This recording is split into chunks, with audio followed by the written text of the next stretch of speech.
Okay.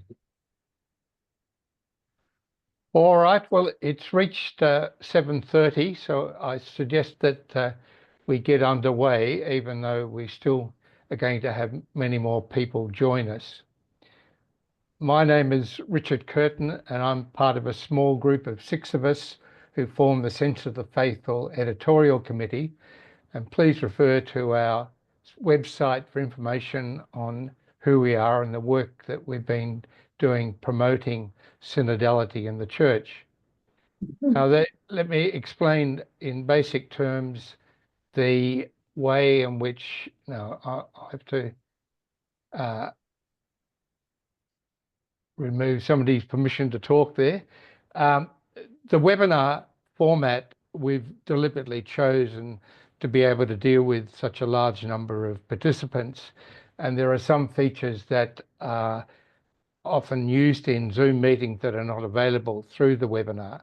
And in particular, everyone is muted except the host and the speakers and the moderator for the questions and answer segment.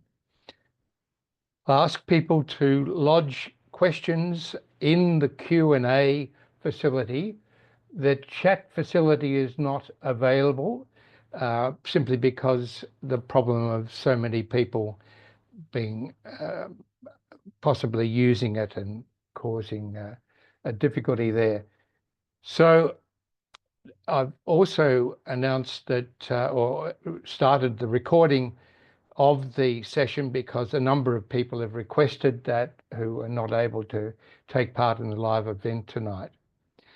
So our approach tonight is to keep the speaker introductions to a minimum.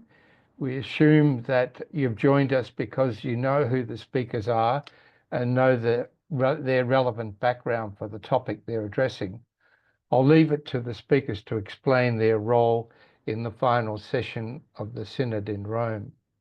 Peter Sheehan, fellow member of the Sense of the Faithful, is taking the role of moderator to identify key themes from the questions asked by the Q&A function. He'll then compose questions to reflect the major themes he's identified. Finally, we've produced a short questionnaire to gather information on the extent of synodal practices you're aware of in your parish and diocese. These will be displayed at the end of the event, and you'll also be sent out by email the next day. Your responses from so many will help us greatly to further our analysis over the next year of the implementation of synodal practices in Australian parishes and dioceses. So let me introduce the first speaker, Bishop Shane Mackinlay. Thank you, Shane. Thank you, Richard.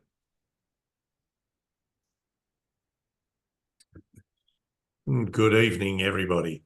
I'm speaking to you from Bendigo in Victoria, the land of the Dja people whose stewardship, care of these lands I acknowledge with gratitude.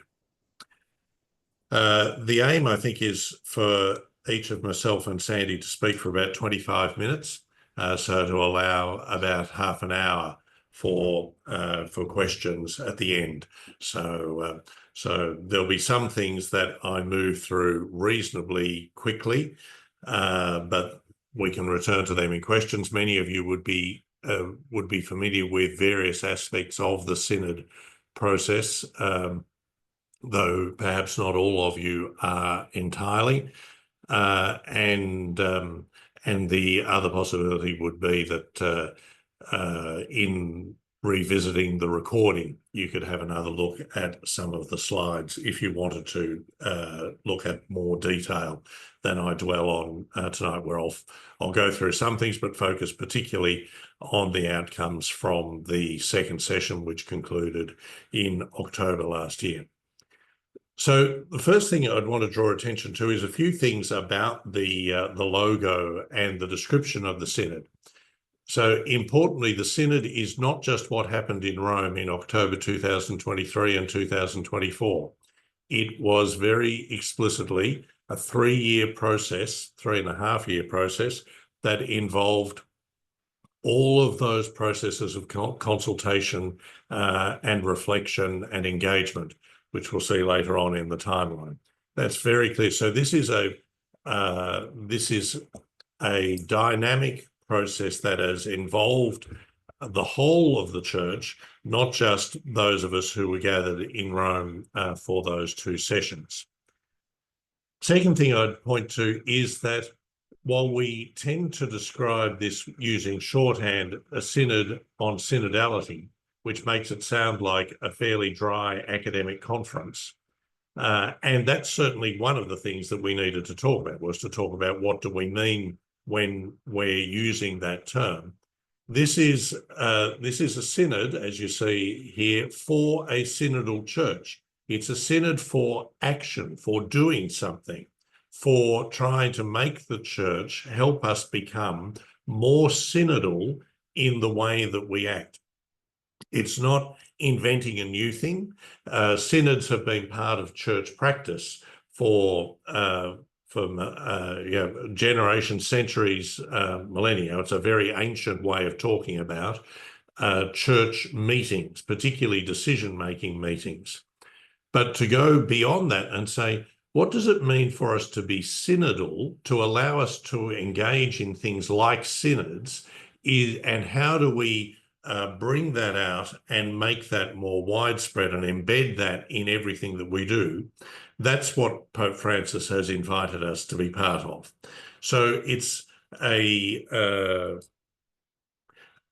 aims at a synodal conversion of the church. It aims at action, at taking us from where we are and shifting us to another place, to another way of doing things, moving us away from things that we need to leave behind, to embrace more fully things that ways of doing, particularly of conducting our life together in ways that build up, give more possibilities for participation, build up our communion, and put us in a better position to engage in mission.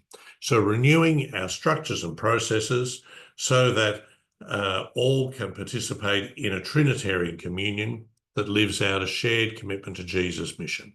So those 3 words that are used as the subtitle: participation, communion, and mission. So the aim is to build up more and more a synodal church on mission. Synod, as a Greek word, just means walking together, but it picks up structures that are part of and allow us to embody the ecclesiology of Vatican II from 60 years ago, particularly those ideas of the people of God being on a pilgrimage through history, a people that is based on baptism and committed to sharing in Jesus' mission. The ITC synodality that these quotes are from, the International Theological Commission, a document in 2017 on synodality. It's probably the most comprehensive study document of what synodality involves. So Francis, this was back in 2015. So in his first synod as Pope, the Synod for the Family, which led to Amoris Laetitia, this is a way of being church. It's an ecclesial expression. It's not seeking to work as a parliament, which is not saying that it's not about giving space for people to express themselves. Not at all. When he talks like this about not being a parliament, he's particularly got in mind that it's not around the sort of deal making, the adversarial point scoring, where you go in with an agenda and the goal is to use the mechanisms of parliament to end up with as much of your agenda as you can possibly succeed in.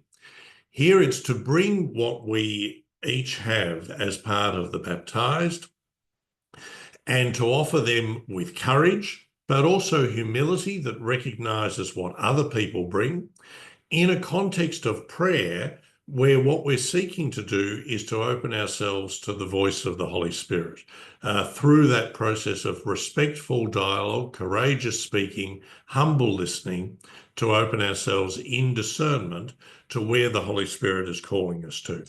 So they're the two critical factors, dimensions, if you like, of synodality and doing things in a synodal way. The first is discernment, that we're seeking to hear and respond to the call of the Holy Spirit, and which means being prepared to set aside our own projects, our own agendas. And the key strategy that we use in moving towards that is dialogue, speaking boldly, courageously, and listening humbly.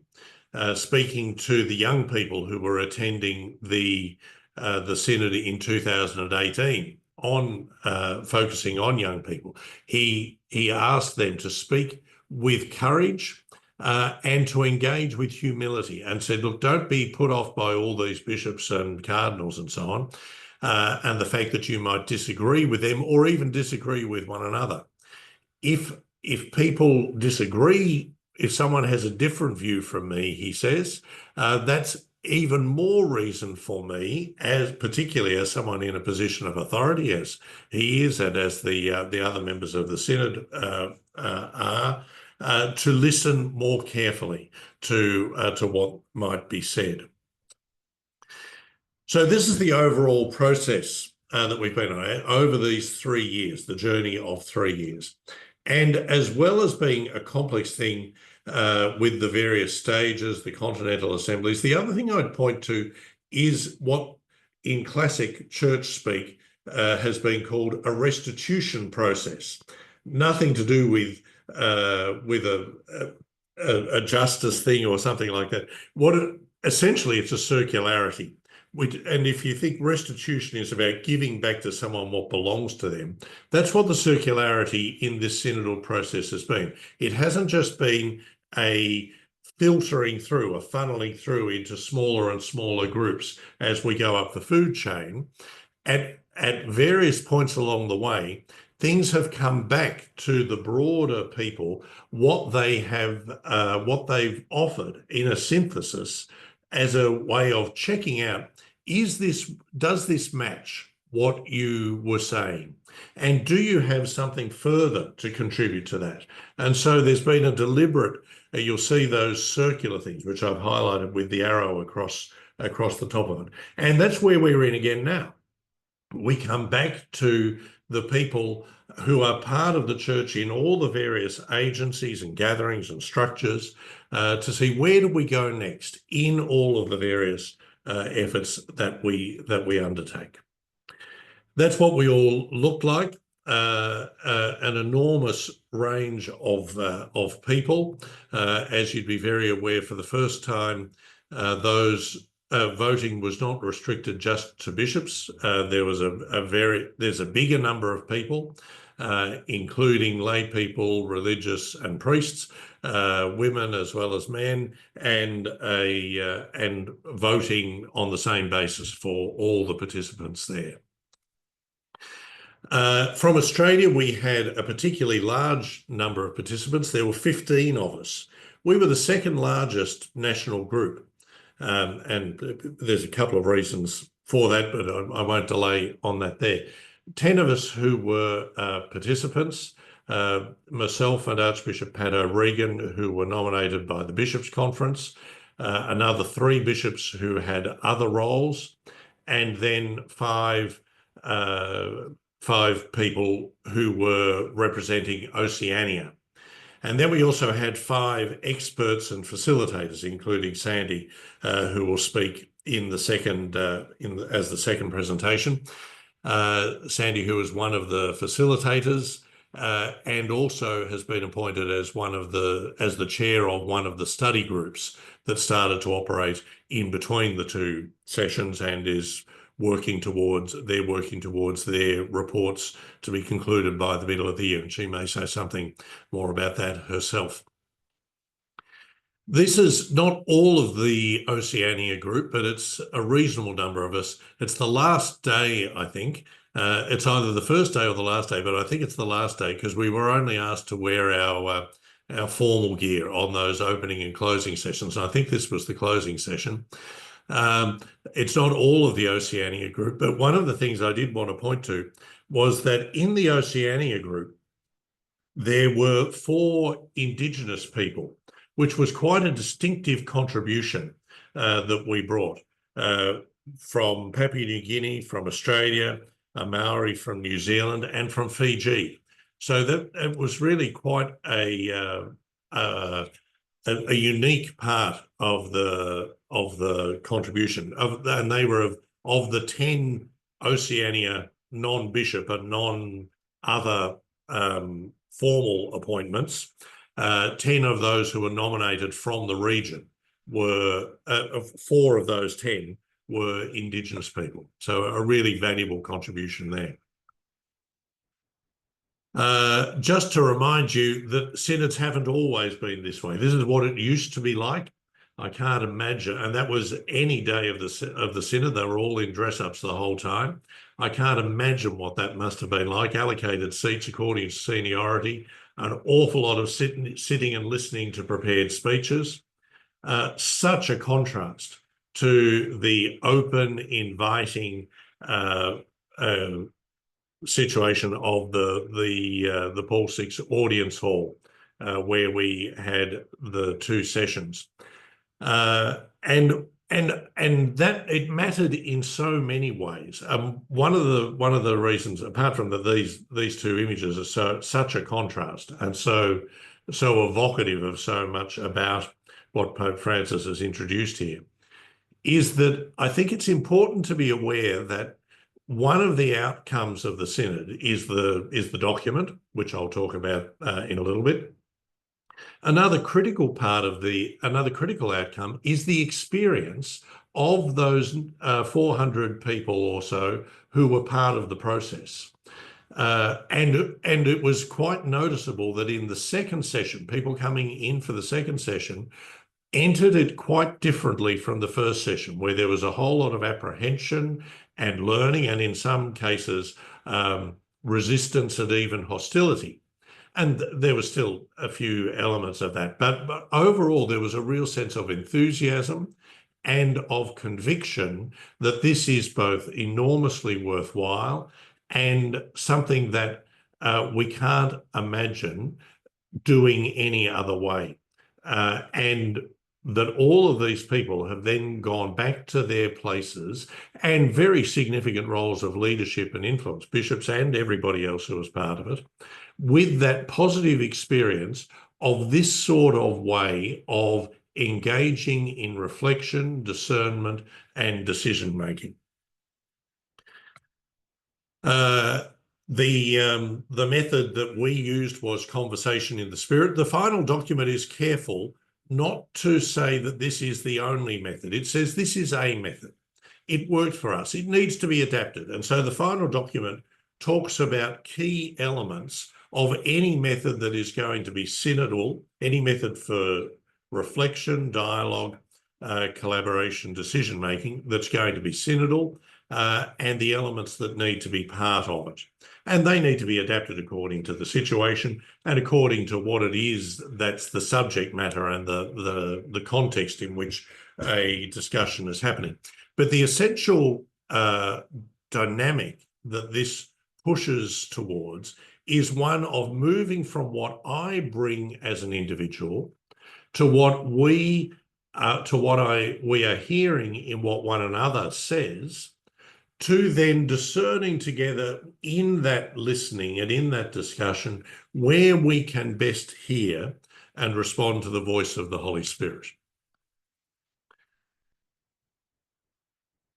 Okay, the 4 weeks that we spent together in the second session were divided into five segments, which corresponded the 4 main ones to the sections in the Instrumentum Laboris, with a final section in the final week looking at the pulling together the draft and then the final document itself.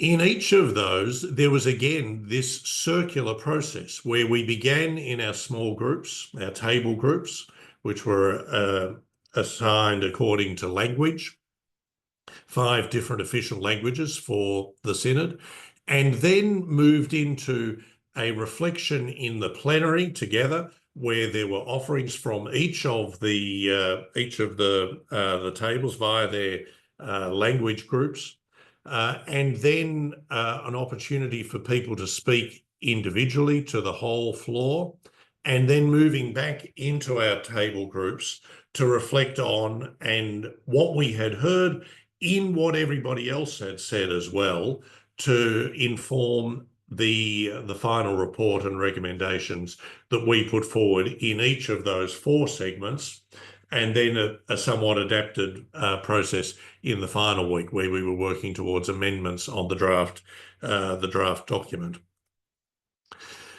Very significantly, so going back up to Pope Francis's time, the document produced by the Synod was never published. It was a private advice by the Synod to the Pope, and the Pope would subsequently produce an apostolic exhortation on the subject, taking up in whatever way he chose the recommendations made by the Synod.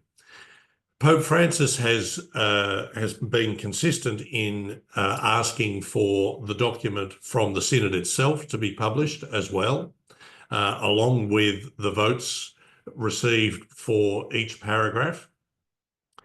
And then at this Synod, he went one further and said that he would not be publishing an apostolic exhortation himself, partly because he was content that there was sufficient practical elements in the document as it stood in order for implementation to be undertaken, and that he didn't want to delay that, and also that he didn't want to end up with a position where you had the Pope's document and the Synod document and a possibility of an ongoing discussion about, well, which one are you going to listen to, and what insight, what light does each one shed on the other. He went one step further again when the final version of this document was published, and in his introduction, he adopts this as part of the ordinary magisterium of the successor of Peter, and asks that it be welcomed and received as such. This is very significant. If you've got the Pope and it was nearly 300 bishops and 100 other people or so, who are together making presenting a document like this, with each paragraph receiving well over 2/3, and most of them, the vast majority, over 90%. That is the most authoritative and representative teaching document or document of any kind that we've had since the Second Vatican Council. And it's the most that we're likely to have for some time also, I suspect. So he asks for, this is Pope Francis, asks for the final document to be implemented. In many cases, he says that means just getting on with actually taking seriously what we say we should be doing already, and doing that properly. But in other cases, we need to change the provisions in the various framework documents and in canon law. It's very significant that alongside the 10 study groups that he set up to take up things that were proposed in the first session, he's also put a canonical commission, which already in its preliminary report had a very full list of proposals that it was working on for revisions to canon law to reflect things that were being recommended by the Synod. And significantly, in both his document, in his introduction, and in the document itself at various points, it talks about a process for reporting on what happens in implementation. So often we have documents which say, we should do this, we should do that, we should do whatever, and we don't have a process for reviewing what actually happens on the basis of those. Here, that's been inserted in some senses a very crude way, but also in a very universal and ongoing way. So each time when bishops go to the Vatican it's meant to be about every 5 years, for the ad limina visit and make a report on on their diocese. Part of that is explicitly going to include, what are you doing in your diocese, in your province, in your country, in your bishops' conference about implementing the specific things that the Synod has asked? So to run through some of the highlights of the report, and I'd encourage you to take it up and have a look at it. It's quite accessible. It's only about 45 pages, thereabouts, perhaps not that much. And it like many of these, well, not like many of these, it's got a wonderful combination of Italian exuberance in some places, which we'd be quite familiar with in church, in a whole range of church documents, and very Anglo-Saxon concreteness and down to earth. So it's the first Vatican document at this sort of level that I'm familiar with that has got dot points in some of the paragraphs, that are so concrete that you could literally pick them up and put them direct onto a PowerPoint slide. This is what you should be thinking about when you're designing a decision-making process. This is how transparency and accountability needs to work, et cetera, et cetera. So just a bit of a highlights of some of the things in it. It is very clear that this is not a new thing. This is about, synodality is not a new thing. It's about trying to make clear what the structures and processes might be that help us to live out the Vatican II's vision of who we are as church. It places baptism very firmly as the foundation of all Christian life and ministry, and therefore everyone who is baptized has a right and a responsibility in their particular way to participate actively in responsibility for the life of the Christian community, in the mission of the church, and that the basis ultimately for any ministry, whether ordained or instituted or less formal, is in baptism. So ordination as a right, and all of the particularity associated with that, as being a particular way of living out what it is to be baptized. Synodality, some of the characteristics of that, which I've talked about a bit before, a mutual listening to one another in dialogue, a discernment together of the voice of the Holy Spirit, seeking to arrive at a consensus, which is not a watered down lowest common denominator, but by drawing on what each of us brings, how can we arrive at something which together we can embrace to move forward with? Something that all the baptized have a place in according to the particular places and responsibilities and roles we have. Something that needs to be participatory. It acknowledges the need that we have as church to rebuild trust in our church. Talks about synodality as a critical and prophetic voice in a world which is perhaps ever more fragmented and polarized, and far from approaching difference, trying to listen to what we can learn, approaches it much more as shouting one another down. Acknowledges that many feel excluded or judged, and that we need to work to make it possible for people to be included and feel welcome.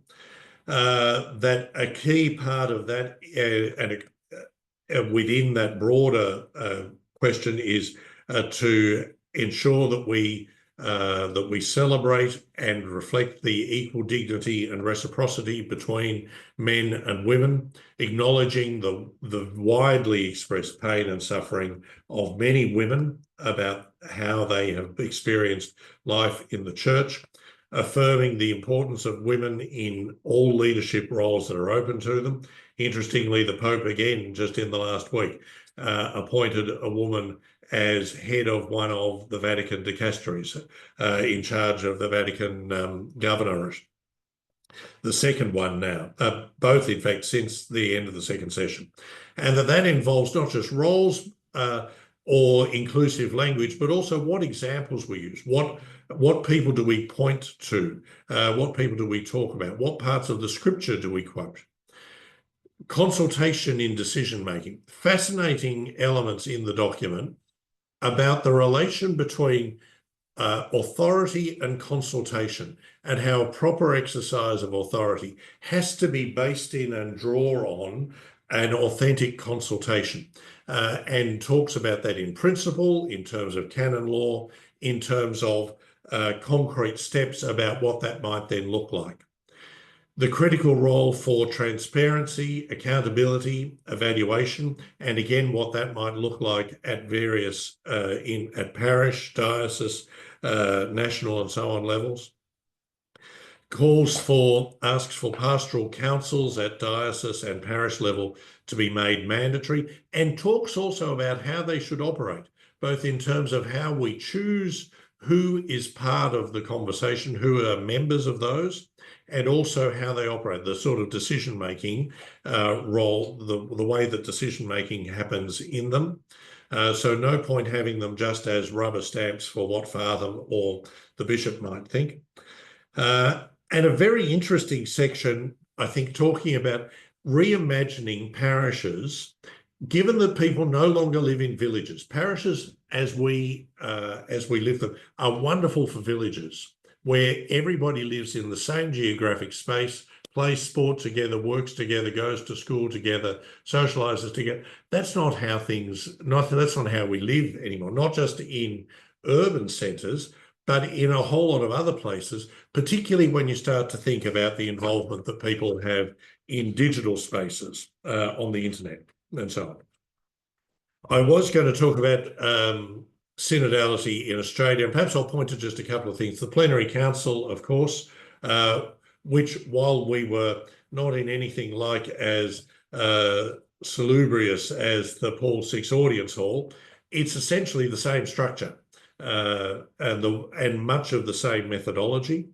The number of dioceses around the country who are holding synods and assemblies and are engaged in a process working towards them, I think, is really significant, and the sort of thing which is more and more getting established as the way that everybody expects that things should operate, and that we should draw on to guide the way that we make decisions and set directions as we move forward. The final thing I'll point to is just the website for the Synod, which is still there, and where you can get all of the documents and some more background and so on. And I'd certainly encourage you to have a look there. And I'll stop talking now so that there's still some time for Sandie.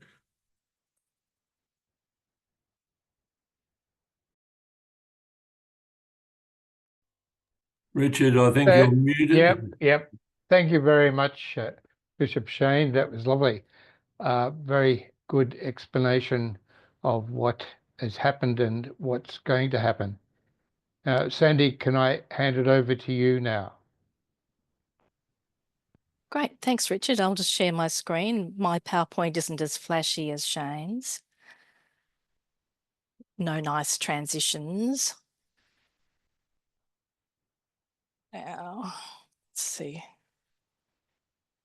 Are you? We're not. How's that now? That's got it down. Yep. Thank you. Yes, so I'm Sandie Cornish, and my role at the Synod was in facilitation. While the members, the voting members, were chosen by their local churches and sent by their local churches, the experts were called by the Secretariat of the Synod. So it was quite a surprise to be called.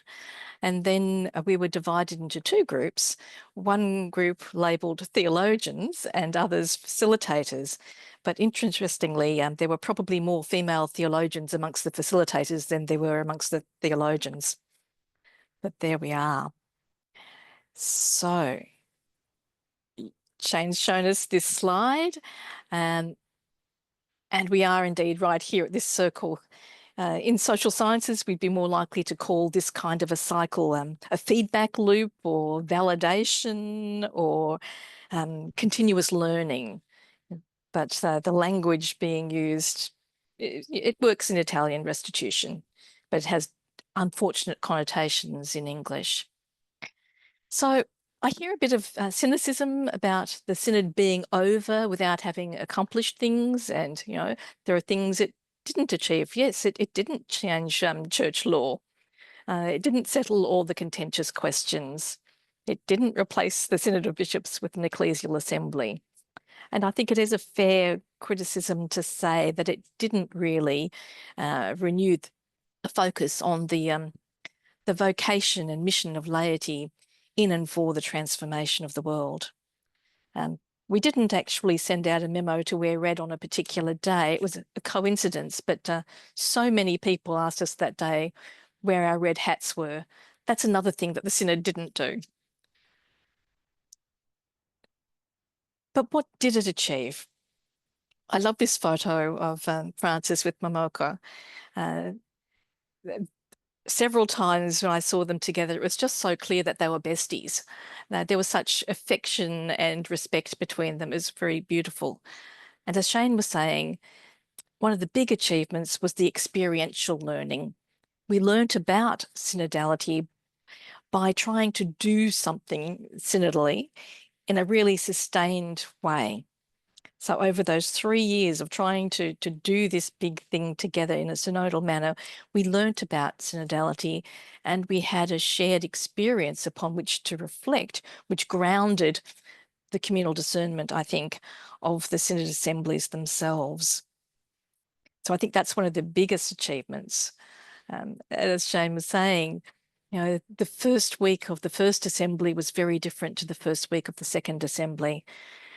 The first assembly was a bit like O Week on campus, you know. Lots of people didn't know very many other people. Hardly anyone knew how anything worked. We were doing a new thing. Even the physical environment was unfamiliar for a lot of people, particularly those not bishops. But by the time we gathered again for the second assembly, it was like a reunion. We'd formed a community with shared experiences and a deeper appreciation of each other's perspectives. Friendships had developed, and the English language facilitators group has really become like a global community of practice. And we stay in touch, we share resources and reflection, we let each other know what we're doing to further synodality in our places.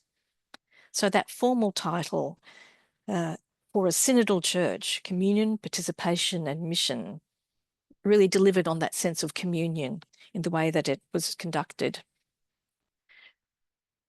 The first assembly, a bit like our first assembly for the plenary council, was in some ways a lower stakes exercise, which surfaced the agenda and began to identify priorities and possible communal action. But the second assembly had to actually deliver communal discernment. It had to make choices and come to some at least tentative conclusions, which is much more demanding than simply listening to different experiences and perspectives and noticing convergences and divergences. So the participants really felt the weight of that responsibility. And certainly as facilitators, we realised that this was a moment in which the bad spirit could enter. You know, were people going to panic and just go back into that kind of political behaviour, the parliamentary behaviour, go in for the win at the end? By and large, people held their nerve. So some members were calling for a third assembly. They thought that that would really help the group to focus in on a small number of things that could be done. So I think one of the achievements of the Second Assembly was that it did indeed bring that phase of discernment to a close and move us now into the implementation stage. Not an ending, but a transition. So now is the time to test that communal discernment by implementing and experimenting with all that came out of that assembly. Another achievement, I think, was deepening commitment to synodality. Participants at some of the tables that I facilitated spoke about coming back to the Second Assembly, not only with a better understanding of synodality, but a deeper commitment to it. And as the month progressed, I noticed more and more talk about what I'm going to do about this when I go home. And not only at the tables I facilitated, but over coffee and meals and at side events, there was more and more talk as the month went on about how to implement in my place. Some were a bit anxious about it, others very excited, and I think almost everybody picked up practical ideas from one another. So I think that the Second Assembly might just have generated critical mass of commitment to synodality. A learning between the two assemblies was about the importance of facilitation for processes of communal apostolic discernment, discerning together for the sake of mission. It's not enough to have people who have the right skills and dispositions, although that's important.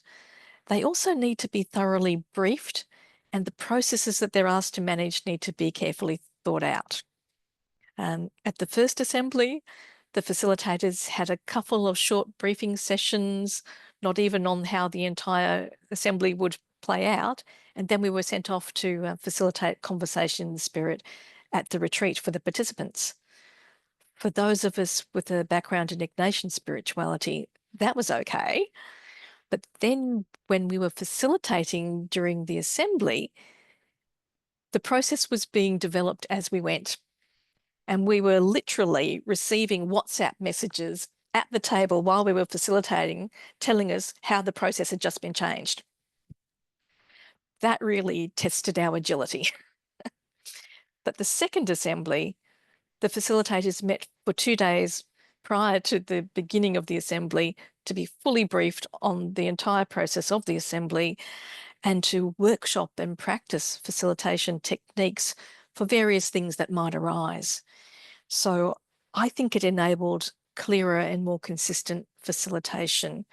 Be interesting to hear whether Shane has a different perspective on that as a person who was at a table being guided by a facilitator. Shane spoke already about inclusion. There's still a way to go with thinking about inclusion. Pope Francis often says that everyone should be included. Tutti, tutti, tutti, yeah?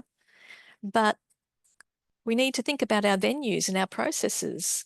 Are they actually accessible for people with a whole range of different kinds of disabilities?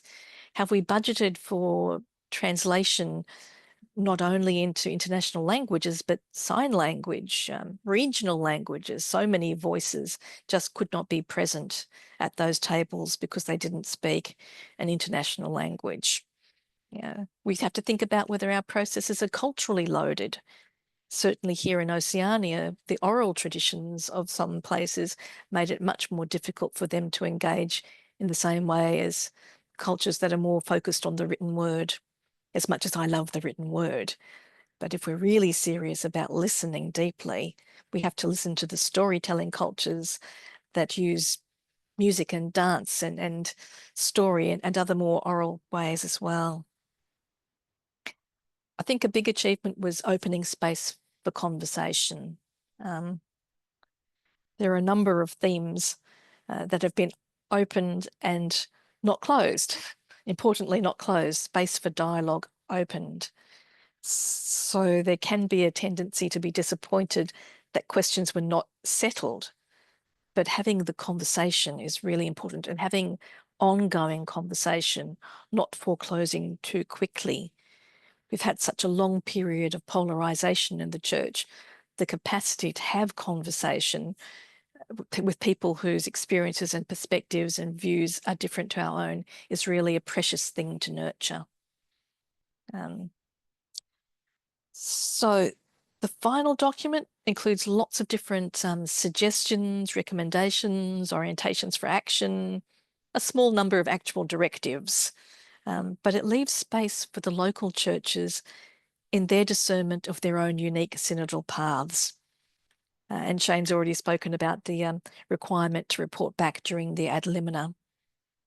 I think another achievement of the Second Assembly specifically is changed expectations. It's hard to put the genie back in the bottle. So Shane showed you the photograph of how synods of bishops used to be conducted.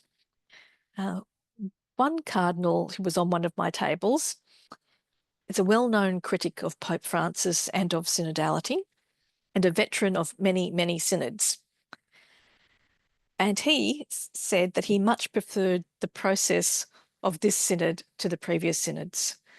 And what he appreciated about it was being able to meet and hear more people, have real conversation at tables with them, compared to being in small groups, which were groups of 30 or more classroom style, in which 3 or 4 voices dominated. So even hardcore critics of synodality, I don't think they're going to want to go back to that old way of meeting. I don't think we're going to have the miserable spectacle of a synod on the family at which no parent has a voting right. I don't think that this can be put back in the bottle, particularly now that we have the final document. You know, some people were not sure that this was actually going to result in anything, that it wouldn't be able, this process wouldn't be able to deliver a document. But the document, I think, is as useful and maybe more useful than some of the recent post-synodal apostolic exhortations. And Francis, again, has taken us back to the Second Vatican Council, the period immediately after that and the reception of the council. The first 2 synods of bishops did in fact make their own statements. And one of them is I'm particularly fond of, Justice in the World. Shane's just remembered it. Yes. So it was after a synod on evangelization in the modern world failed to reach consensus on a document that Paul VI instead issued a post-synodal apostolic exhortation. And then that became the pattern. But Francis has taken us right back to that point. The synod itself makes a document, and Shane's explained the importance of it being claimed as magisterial.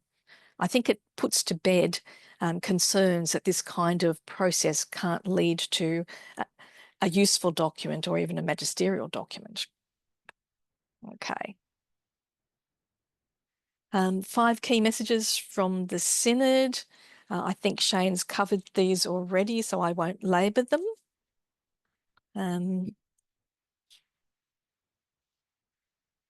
I have slides on the structure of the document itself. Why is my mouse not going where I want it? But I don't think it's the best use of our time tonight to go through the structure, but there are slides here that explain the structure of the document and give you a little bit of a taste of what's in each of these sections, and some paragraph numbers to help you to find the bits that you might find most interesting. That's often a good way into a largish church document to do a word search on the topics that most interest you. So just going through there, the different parts of the document. And then the next steps focus, as Shane was saying, on conversion of relationships, conversion of processes, and conversion of structures. The document contains a whole lot of quite fluffy language about, you know, we're called to, or we must, or general exhortations, sort of orientations. But it also includes recommendations and proposals. So what I'm going to show you is not a canonical list or anything, but I've chosen to focus on proposals or recommendations that had firmer language like we propose or we recommend. Yeah, but you'll find lots of other ideas in the document as well. And we can take these up in our own local churches in whatever way is appropriate. We should also remember the synthesis report from the First Assembly as a resource.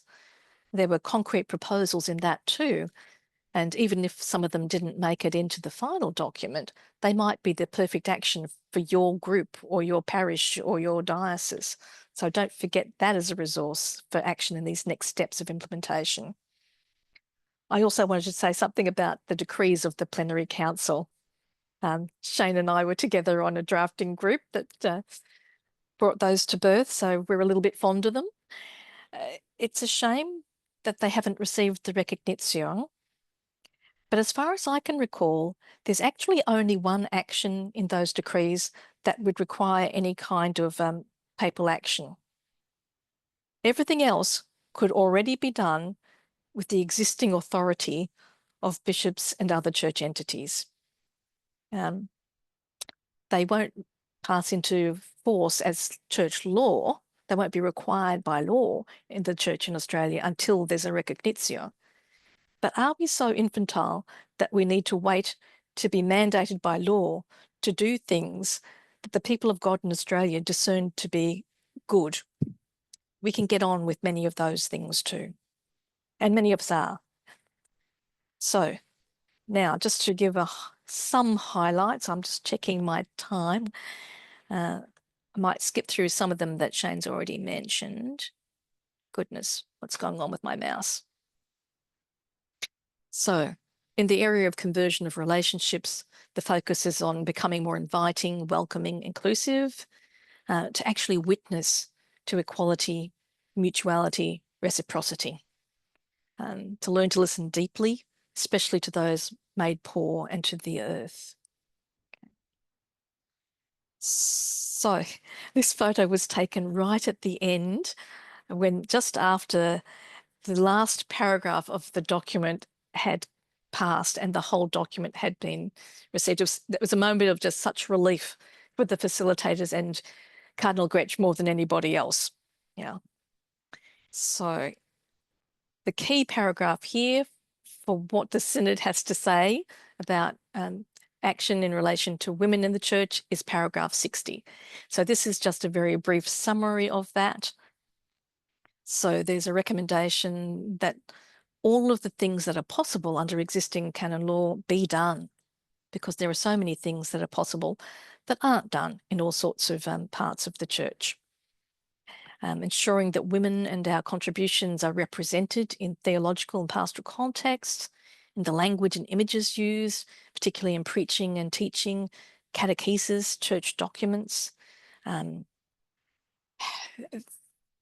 There are even some papal documents where thinking that has been led by women is used but not acknowledged. That's a thing that can change.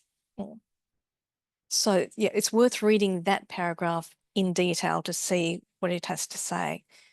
We might have more to say about that in conversation later, but just to move on to some of the other things. Fratelli Tutti was the first document of Catholic social teaching to mention the marginalisation of people with disability within the life of the church itself. And this paragraph 63 includes a recommendation that there be an ecclesial observatory to ensure active participation of people with disabilities in all aspects of the life of the church. That came from a working group of people with disability that was convened by the Dicastery for Family, Life, Family, Marriage and Life, Laity, Family, Marriage and Life, whichever way it goes. So one of the things that Study Group 2 is doing, we set up a subgroup on disability comprised of people with disability. And they are drafting terms of reference that could be used to establish this observatory. And there we have a photo of someone using a wheelchair exercising apostolic leadership. Okay, so next steps for you and I.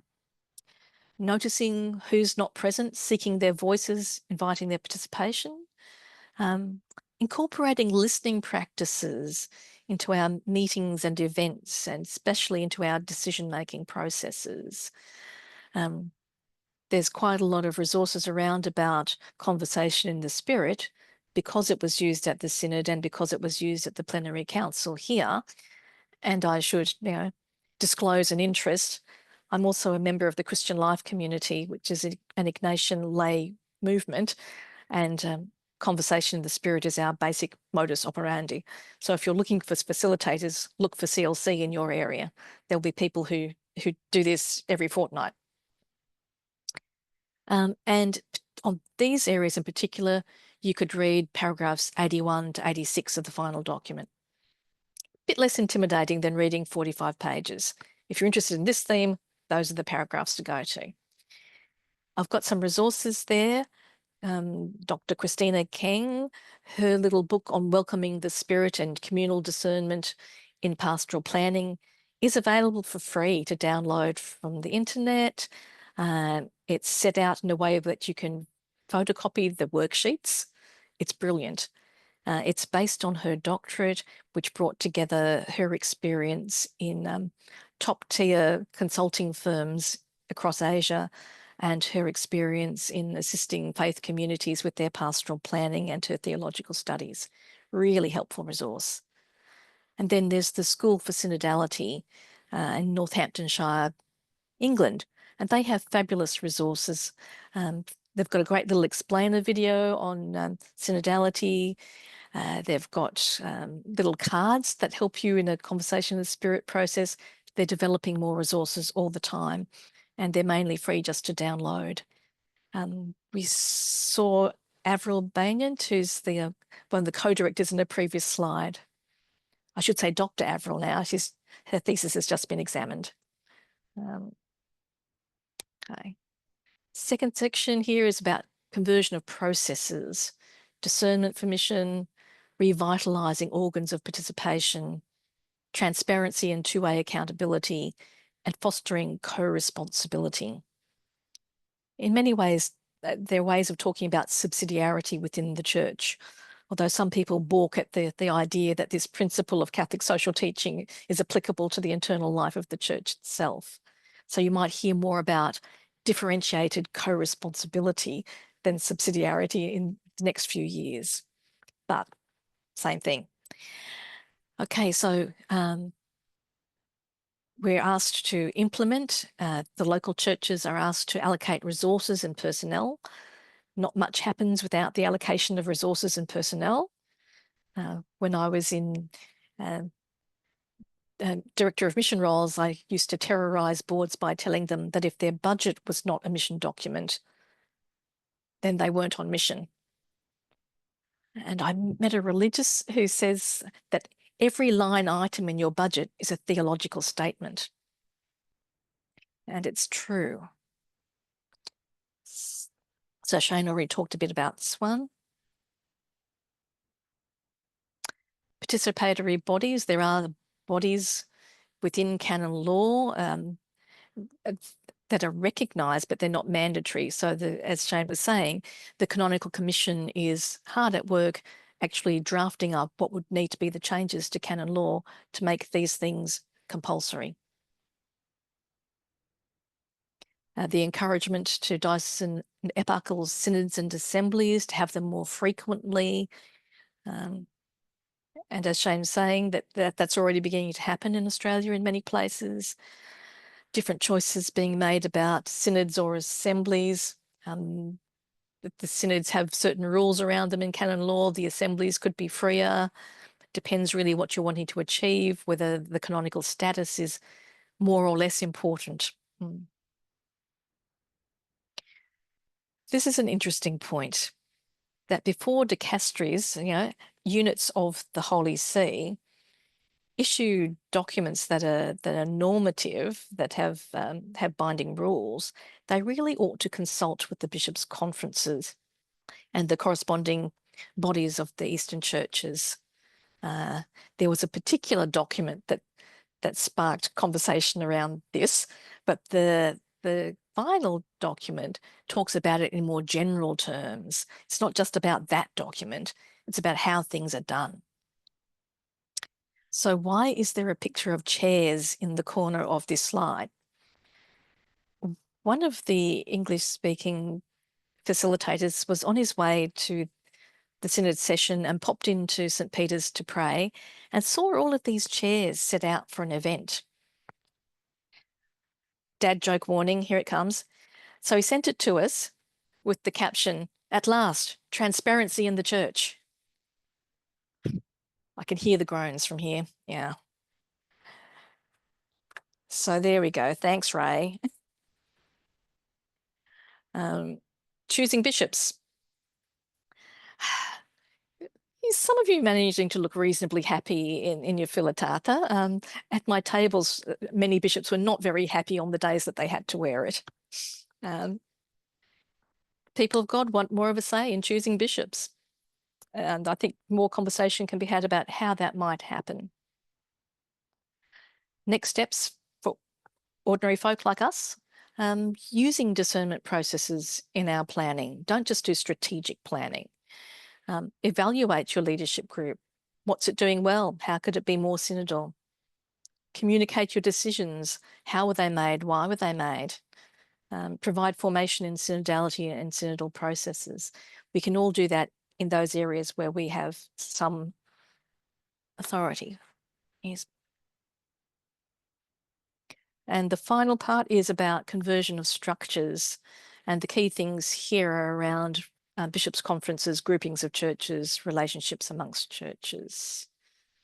So there's a long paragraph about this, and probably not as exciting for many of you as it is for me, because I'm interested in the teaching authority of bishops' conferences, because the international social teachings by necessity are fairly general, but where we can get more specific and concrete in talking about the social issues that we face as Christians trying to live authentically in the world is more at the local level. So what is the teaching role of bishops' conferences? Now, what's the theological and juridical status of these bodies? How have they been functioning? Have they been doing doing good? Do we need something bigger than the bishops' conferences, but below the level of the Holy See? That the regional groupings that reflect the spaces in which key issues are experienced. I won't go on about that because I suspect it's of more interest to me than others. So there's a proposal in the final document about a council of patriarchs, major archbishops and metropolitans, chaired by the Pope. So the leaders of all of the Eastern Rite churches would give them a regular forum for dialogue with Pope Francis. Okay. Ecclesiastical assemblies. So assemblies that are not just assemblies of bishops, but assemblies of the people of God. There's an encouragement to make space for other Christians and people more broadly in such meetings, because the Synod found it so very helpful to have fraternal delegates who are able to share their experiences from the broader Christian family. I think that's an idea that we can bring into all sorts of different church bodies, so that we're not just talking to ourselves, that we're actually in and for the world. Next steps. How can we exchange gifts with other communities, other rites, members of other Christian churches, people of other religions in our community? How can we engage more actively with diocesan or eparchal structures and take responsibility together for mission? Can we think creatively about new ministries or services that might be needed? This photo is some of the facilitators on one of the very few days that we had a day off. We had fewer days off than the members did, because we had tasks to do.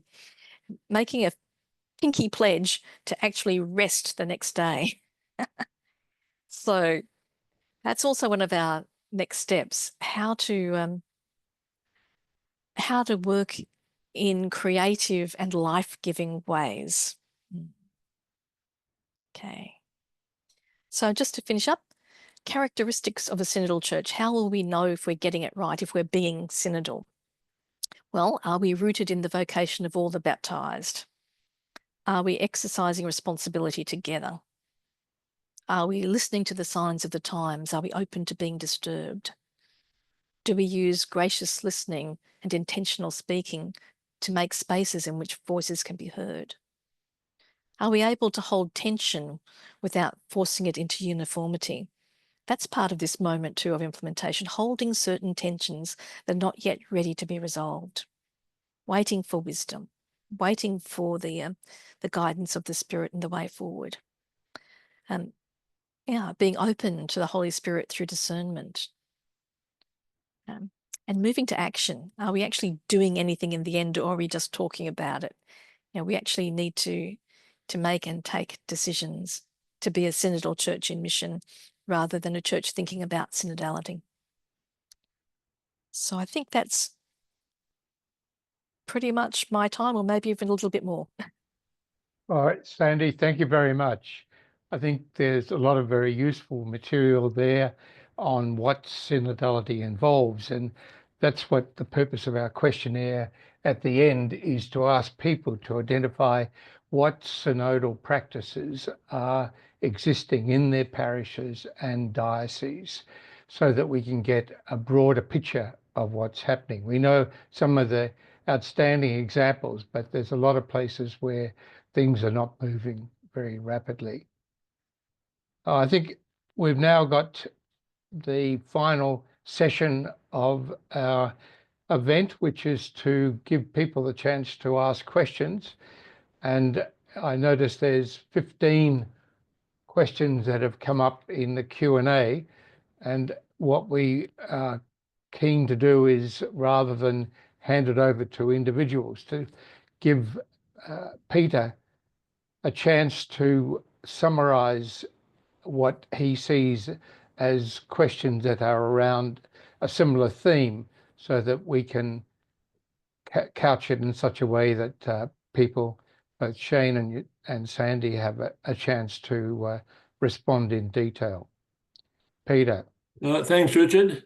Well, looking through the questions that have been raised and that continue to be raised, probably the main thing is, so what and where to here? I mean, a number of the questions come from people who have a sense that nothing much is happening in their diocese or parish. They are interested in hearing about whether the Bishops' Conference and everyone else will put in process some sort of follow-up arrangement that will advise people. Another version of that question is whether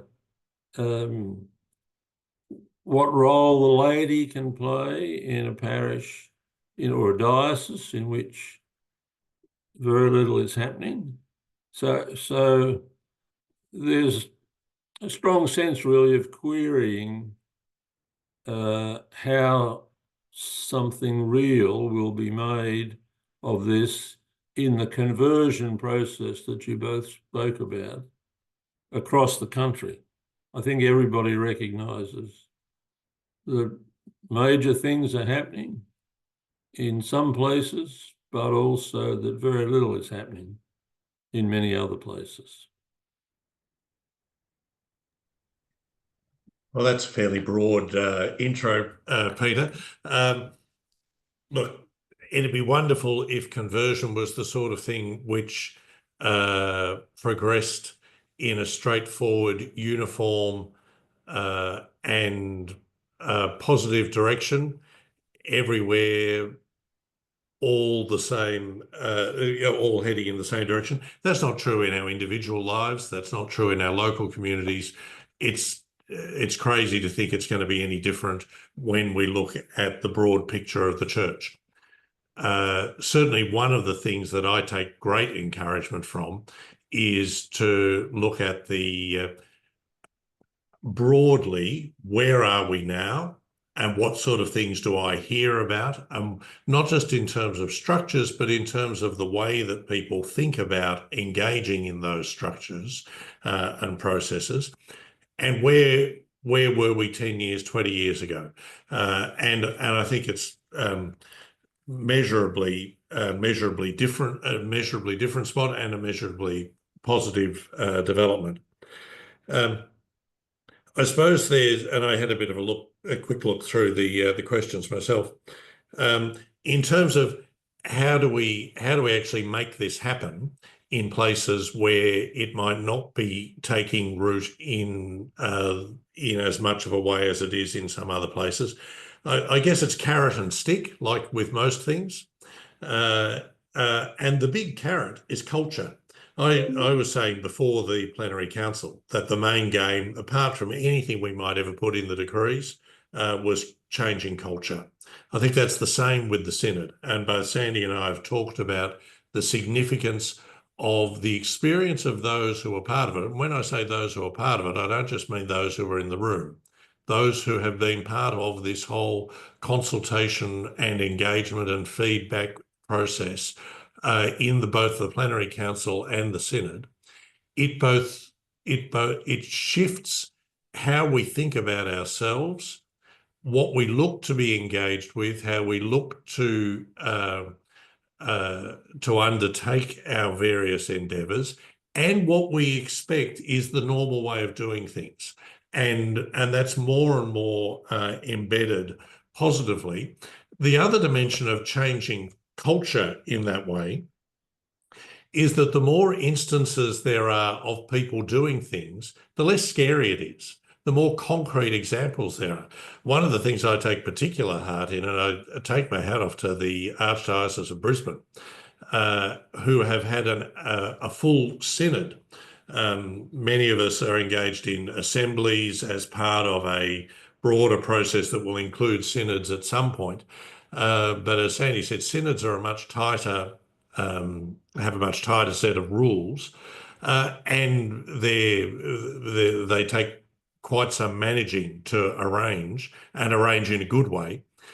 And that gets magnified the bigger the diocese is, the bigger that you're trying to work with. And Brisbane is the second biggest in the country, and they managed to have a very successful synod late last year, which also, and picking up another one of the questions, focused on how do we go about implementing the decrees of the plenary council in our parishes and in our diocese. So part of culture is that there are positive examples which both give models and also give reassurance and a sense of expectation, that this can be done. And, if it's happening next door, and clearly it's possible, not just something that people are talking about as a good idea, that puts everyone else in a different spot. They're the carrots. The sticks are those reporting mechanisms. So I talked about the expectation that there be a report in the ad limina reports. One of the things that will include, the document says, is a report on the transparency, the accountability and evaluation mechanisms that you've put in place locally. So that's not the only. It's not just what we say when we go to Rome that's a reporting mechanism. We're also being asked to report on what reporting mechanisms we've arranged locally. So, and it talks particularly about at the national and the province level. So at the province level here in Victoria, we've had one meeting since we got back from the Synod, and we've scheduled a significant discussion for our next meeting. Sorry, for our major meeting in the middle of the year, around what sort of transparency and reporting mechanisms can we put in place in our province, which is obviously going to be much more finely grained and a much closer sort of accountability than national and certainly international, so that we're reporting to one another on what we're doing, how we're going with pastoral councils, synods, assemblies, annual reporting, all of that sort of thing. Do you envisage, Shane, if I could just interrupt, Yep. that the Bishops' Conference will put in any guidelines or any process for reporting, for so I evaluating? Yeah, I think that's likely. one of the things that will be, and that's certainly recommended in the document, it makes sense to me, I think, rather than every province. I think the sensible, this is a work in progress, these are very early days, but to my mind, the spot where we should be doing the detail reporting is more at a province level, so that's more or less state level. There are 5 provinces in Australia. Rather than at the national level. It all gets a bit lost, and if you've got 28 dioceses all report, 28 dioceses and 5 eparchies reporting at the national level, it all becomes very cursory and you're lost in the mush. But at province level, it's much more local. That's the appropriate spot to be doing the reporting, but I think it makes sense for there to be national guidelines, nationally agreed guidelines as to what kind of reporting happens at that level.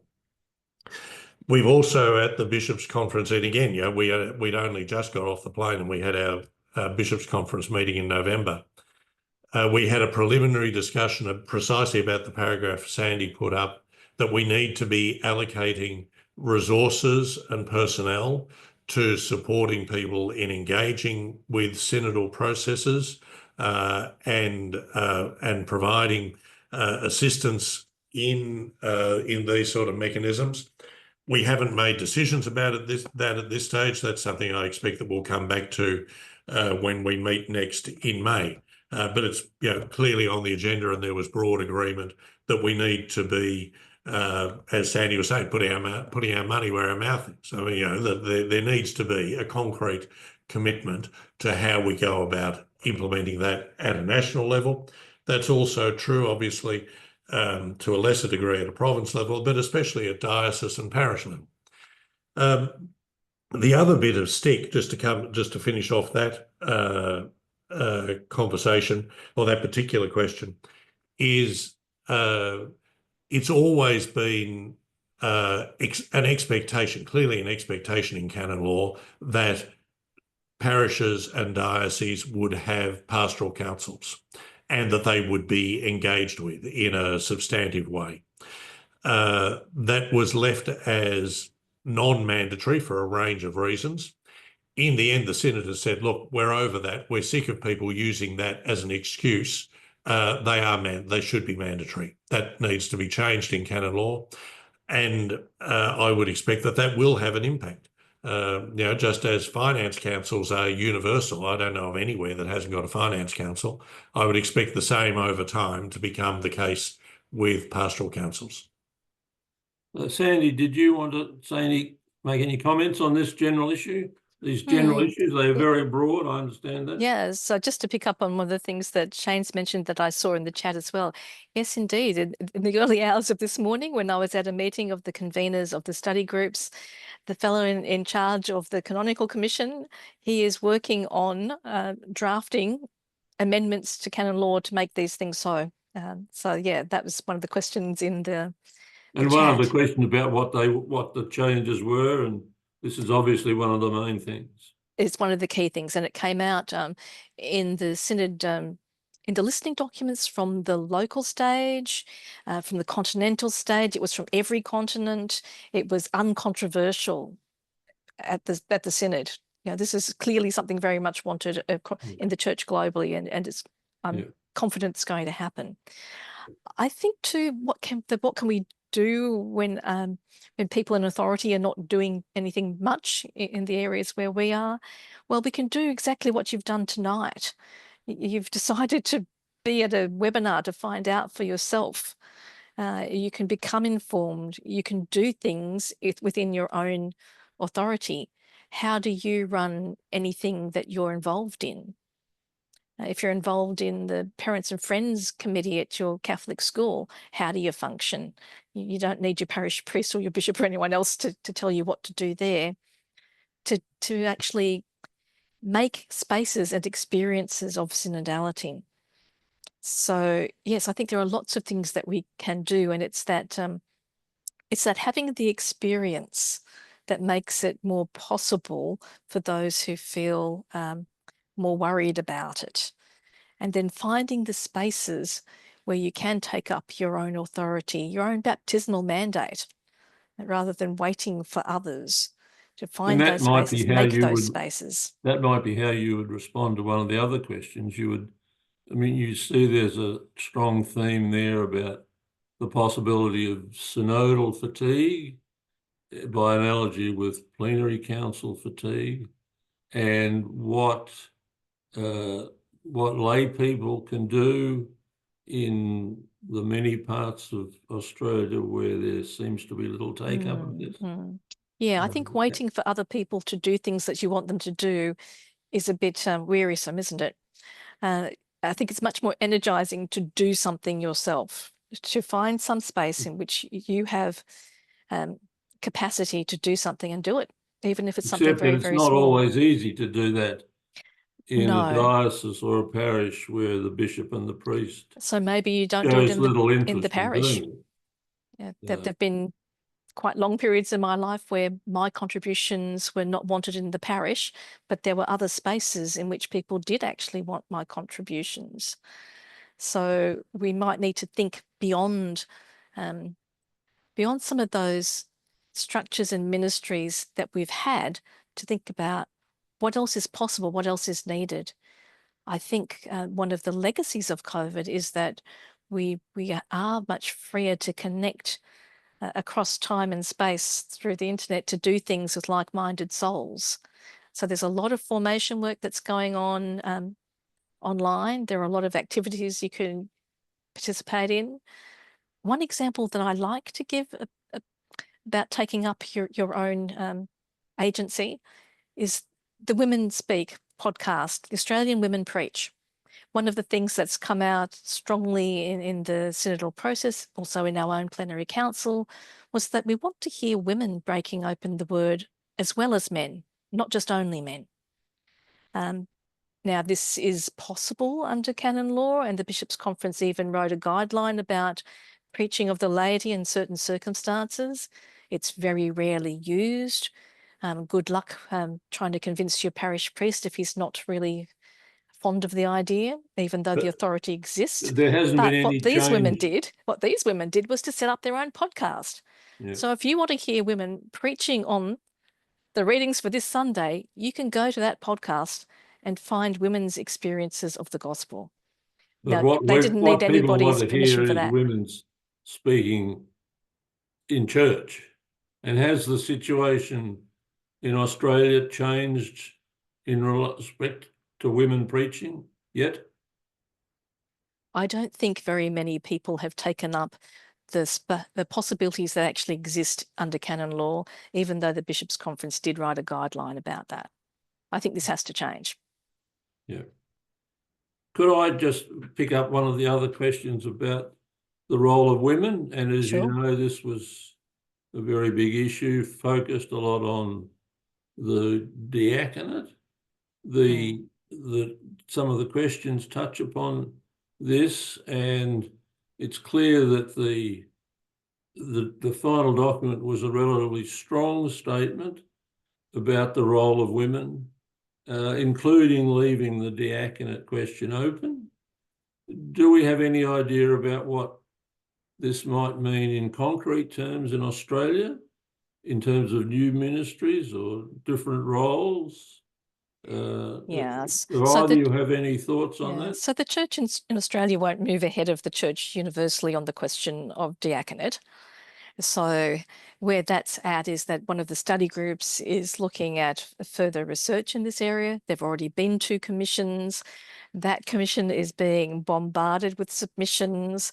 They may not make the June deadline for the reports. They may need a bit more time because of the number of submissions that they're receiving. Could I, because that links to another theme that has been about, namely to what extent there will be room for different horses for different courses across the church. That's one of the questions. Because it seems evident from all the documents the situation is fundamentally different. Yeah, that's one of the questions about the permanent diaconate. Now, the documents from the continental phase that talked about the permanent diaconate were in churches where the permanent diaconate has been restored. Now, that's not the case really anywhere much in Africa or Latin America or Asia. And what catechists are doing in those places is often much more than permanent deacons do in my diocese, for sure. Yeah. And those roles are open to women and men. So to push for the permanent diaconate in those churches would be a step backwards for women. So they've actually formed a new kind of ministry that suits their needs. Why would we try to force conformity? So it's not that women in Asia and Africa and Latin America are not concerned about decision-making and leadership and even sacramental roles. It's the expression of that and what kinds of ministries they're happening through could be quite different in those places. But are there any thoughts about different roles, different ministries for women, roles for women in Australia? You make the strong point that diaconate is not an appropriate ministry for many other areas where they're already strong. But might there be developments in Australia to be considered? Well, if there is a decision, I don't see our bishops going ahead with that unless there's a decision at the global level to allow the restoration of women to the diaconate. If that did happen, if there was freedom for the Church in Australia to make that choice, which maybe there will be, but I don't think any time very soon, I think that's going to move a little bit slowly, then it would be a real open question. And I don't know which way it would go, to be honest. But the current document does encourage the development of a broader non-diaconate role for women. Yes. And do we have any plans for developing that in Australia? Well, more could be done with the roles of pastoral associates. And we could think more creatively about, well, what are new kinds of ministries that are needed rather than starting from existing kinds of ministries? And I think that was what was really creative in the Synod on Amazonia and the different forms of leadership and ministry that have developed in places to meet needs. What are the needs and what kinds of ministries would meet those needs, I think is the way to think about it. And that's the thing for us to reflect on. What needs to be done and what are the skills and attributes needed for it and who should be then called to and mandated for those works. It's interesting, the sort of thing you're asking about there, Peter. The ministry of catechist existed for, well, at least decades, probably generations, before it was formally established relatively recently by Pope Francis as a formal ministry in the church, just as the ministry of pastoral associate and a whole lot of other things exist, but don't have that formal status. So there's the establishing of what's already an existing role, and in many parts of the world, the places Sandie talked about, a very different sort of a role from what we think of as catechism, essentially a religious education teacher. It's a community leader. Yeah. They're saying on one hand, well, we're not sure that we need to actually institute these people formally, and those of us in parts of the world where that hasn't been part of our tradition so much are saying, well, we're not sure that this is a particular ministry that's going to help us. So I think we don't have to necessarily, there is scope within existing ministries. Lector and acolyte have both been opened to women as well as men for many years now. Well, at least a decade anyway. There's scope that is not already being used in formal ministries, but we're not restricted to formal ministries in order to have real ministry. Yeah.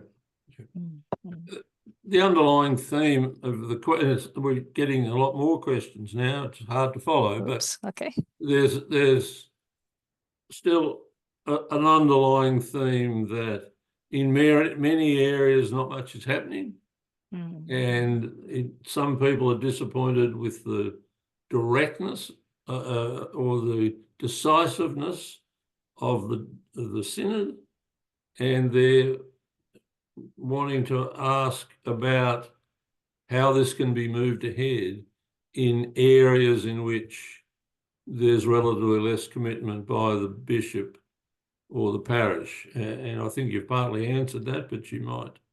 It is a continued issue that's coming up in the questions. Sure. And look, I hear that, and I understand people's desire for things to move ahead. I'm not sure there's much that I can helpfully add beyond what I've said already. Yeah. We have to make synodal spaces and synodal experiences ourselves in whatever spaces that we can. Yeah. Yeah, and keep encouraging and keep suggesting, keep volunteering.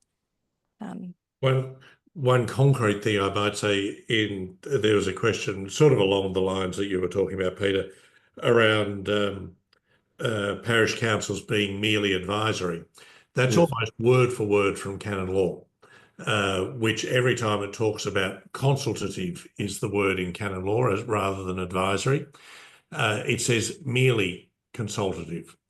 One of the things the Synod said quite forcefully was that that's one of the revisions that needs to happen in canon law. It is, well, three revisions in that space. First, that we need to get rid of the merely, because it suggests that consultation doesn't matter, that you do whatever consultation you like and then make a decision independent of that. Second is that we need to include in canon law a more sophisticated understanding of the relationship, the integral relationship between authoritative decision-making, deliberative decisions that is, and the consultation that is part of forming a good deliberative decision. And the third thing it said is that there should be a requirement that when consultation has taken place, that there be feedback to those who were involved in the consultation, telling them what the outcome is, and ordinarily, if there is, if there was broad consensus in the consultation, talking about how that's being implemented. But if there has been, and it needs to be very grave reason, very serious reason for not adopting something that was part of a broad consensus in a well-conducted consultation, that there needs to be, and in rare occasions it might not be possible to be concrete about what the reason is, but there needs to be feedback about why the decision maker has taken a decision that doesn't correspond to that process. So often you'll find the expression two-way accountability in the document, and this is what it's talking about. Yeah, not only accountability, upwards, but also downwards or sideways, actually. Yeah, so that people know what has been decided and why. So there's real conversation. I think we're out of time, but I should apologise to the 40-odd questioners that I haven't managed to do a very good job in synthesising their questions, but they should know that the speakers have had access to all of the questions and have obviously been considering them. Richard, back to you. Yeah, look, I think we'll take a copy of the questions and see whether there's anything more we can do to respond to some of the issues that are raised there. And there was one question about the presentations. They will be available in one way or another with the recording. Is that correct? Yes, very happy to make mine available to whoever wants it. Yeah. Good. Thank you. All right. Well, at that point, we can finish off. I've got one little note that I said I would pass on. Somebody approached me from the Brisbane Archdiocese to say that they're organising a weekend retreat for groups to help promote discern together and explore synodality. And this is an example. I think it's organised by the Jesuit and Ignatian spirituality group, and there's discussion or talk about it possibly being a similar retreat run in other diocese as well. So that's an example of the way local groups are picking up the issue and giving people a chance to work through what's involved and how they can take it on further themselves. The only trouble with that particular event, people have to sign up by this Friday if they want to take part. It takes place on Saturday, the 22nd of March and Sunday, the 23rd of March. At any rate, just an example of what's going on. All right, look, I think what we will do is ensure that the recording is made available on the Sense of the Faithful website as soon as possible and send out a notice to all of those who registered for the event. It was some, I've got some 870 emails of people that showed an interest in wanting to hear more about this topic. So they will have those that weren't able to attend will obviously be able to get the recording, and with it we'll have the PowerPoint presentations that presented tonight. So I think Richard, could I take the opportunity to thank Shane and Sandie? Unfortunately, we can't give them a digital bottle of wine or something, but very grateful you spending this time and for your much broader expertise or commitment of time on behalf of the church. And you would have seen from the questions that there are a lot of expressions of gratitude from other people who have been watching and put questions in. So thank you very much. Good. Yes. Thank you very much for making your time available and for such excellent presentations. All right. For those people who put up their hand wanting to say something, we deliberately limited that opportunity because we had such a large number of people involved. So please forgive us for denying you that opportunity. It was our way of being able to manage such a large group. All right. Thank you very much. At that point, I'll say good night and thank everyone for taking part. And we'll be in touch with a follow-up email, including details of that survey that I talked about. Thank you. Okay, thanks again.